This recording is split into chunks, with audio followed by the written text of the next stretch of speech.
Let's read this question. The question says, which one of the following did not travel along the silk routes in the pre-modern world? तो question हमसे पूछ रहा है कि दिए गए ऑप्शंस में से किन लोगों ने सिल्क रूट के अलोंग ट्रेवल नहीं किया है इस प्री मॉडर्न वर्ल्ड में। और ऑप्शंस हैं A Christian missionaries, B traders, C tourist and D Muslim preachers.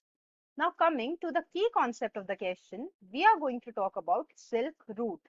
Silk Route बोला किसे जाता था? ये एंशियंट ट्रेड नेटवर्क था जो कनेक्ट करता था आपके एशिया, यूरोप और अफ्रीका को। So silk route refers to a network of ancient trade routes connecting Asia, Europe and Africa.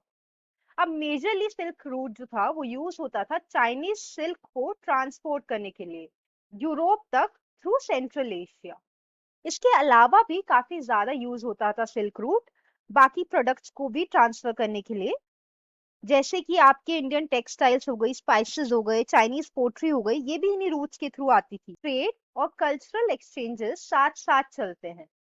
सो जो क्रिश्चियन मिशनरीज थे, मुस्लिम प्रीचर्स थे और आप लोगों के बुद्धिस्ट मॉन्क्स थे, उन सब ने भी सिल्क रूट्स का यूज किया एंड जो रिलीजन है वो स्प्रेड हुआ एक रीजन से दूसरे रीजन में।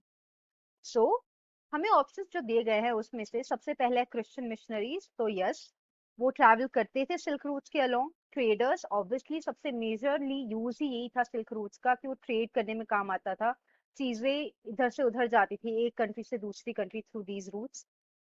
मुस्लिम प्रीचर्स भी यूज करते थे। So tourist were the only who did not travel along the silk routes in the pre modern world among the given options. So the final answer to the question is option number C, which is tourist. Hope you understood it well. Best of luck. Thank you so much.